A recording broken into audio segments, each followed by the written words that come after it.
evening, everybody. Most of the time, I am the last man standing, as you say in the cricket. And a lot of things have already been said. The panel discussion was very nice, and the topic that I've chosen is designing for resilience, especially adapting to coastal architecture. A lot of things said in the panel discussion, so I'll try avoid repeating a lot of things. Introduction is not really needed. Everybody is already aware about the global warming and things like that. One, I would like to bring your attention to the other aspect of things. One of the important things that I've learned during working is something I call learning to unlearn. A lot of time we always, as we grow older or we carry a lot of baggage with us, we understand world in a certain way, and we think that it is going to be only in that way.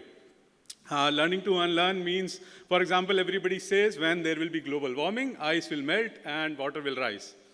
Well, by one definition, we know that ice occupies more volume than water. You know it when you put a glass bottle in the refrigerator, it breaks when it freezes. So when the ice will melt, maybe the water will go down. So you have to think in different ways when you are solving problems.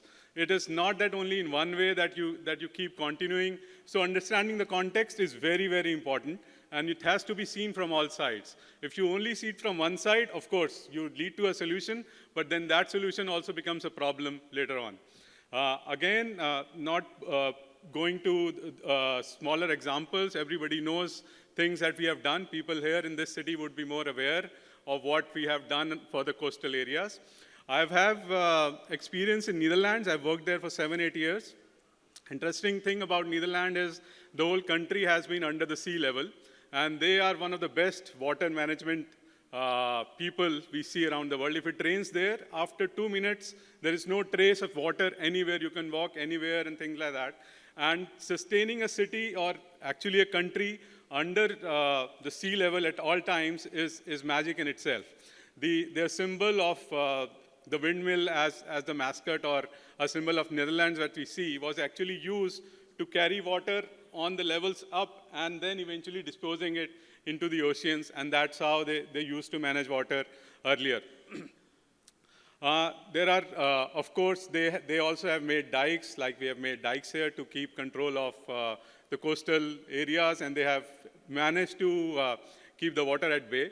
One of the very interesting things was when Hitler was, during the World War II, Hitler was attacking the whole world, and Hitler threatened to attack Netherlands.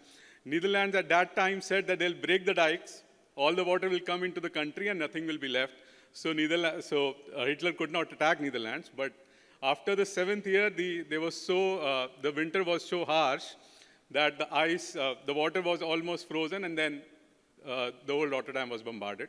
So again, nicer stories to find out what things are happening around us. Another nice example of what we have been thinking is that because of global warming, everything is going to heat up. Another thing is when all the glaciers melt, currently there is a heat in the ocean and the water moves from the equator to the poles. When the ice will melt, water will actually move from the poles towards the center, and it could actually mean colder climates to certain areas. And in Netherlands, they believe it will become colder because of the global warming. Again, something to ponder about. But coming to the topic that we are talking, that I had to talk about resilient structures in the coastal areas. Of course, there are ways of doing it. I'll just touch upon them very quickly. There are dikes, like we talk about. They're named in various ways. They can be roads. They can be systems within the seas. They're sometimes also referred to as sea walls. There are traditional methods, and then there are also problems to these traditional methods. There are special approaches that we have. One is having floating buildings. The buildings actually rise up and down according to the rise of the water itself. There are elevated buildings which we can definitely use in terms when we know that the water is going to rise at a certain level. But when it comes to building for resilience, when the water will rise from whatever has been predicted, of course, this technique would also fail.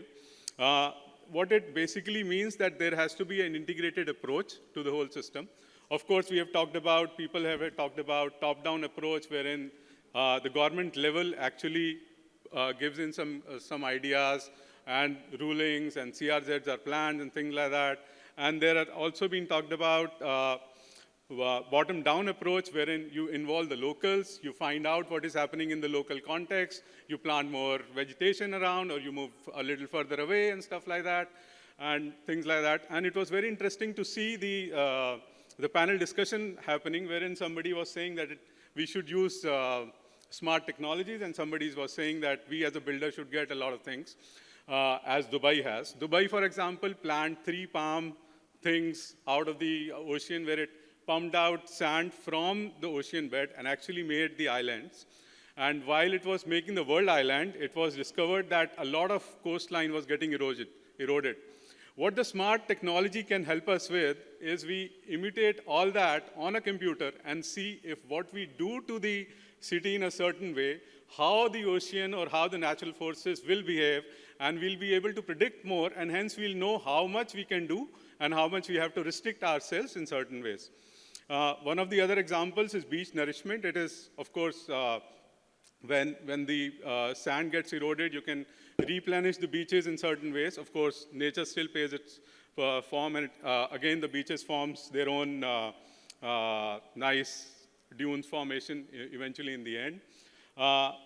In the end, I would only like to say that a lot of it is everything is about collaboration. You have to have innovative techniques, collaboration, creative ideas to come back and sit together like everybody is saying. You should have committees which can do that. One thing which I certainly see, a lot of things which India in general needs a lot of development in. Somebody talked about education already.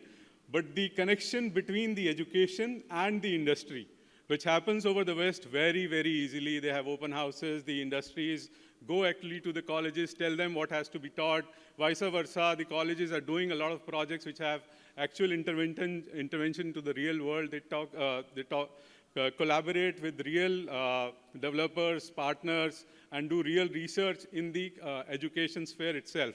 We have a lot of potential. There is so much of young generation that we have, and there are a lot of schools which are doing that. If the industries and the academics can come together and make things happen, I think it can change the world, especially for us, in very different ways.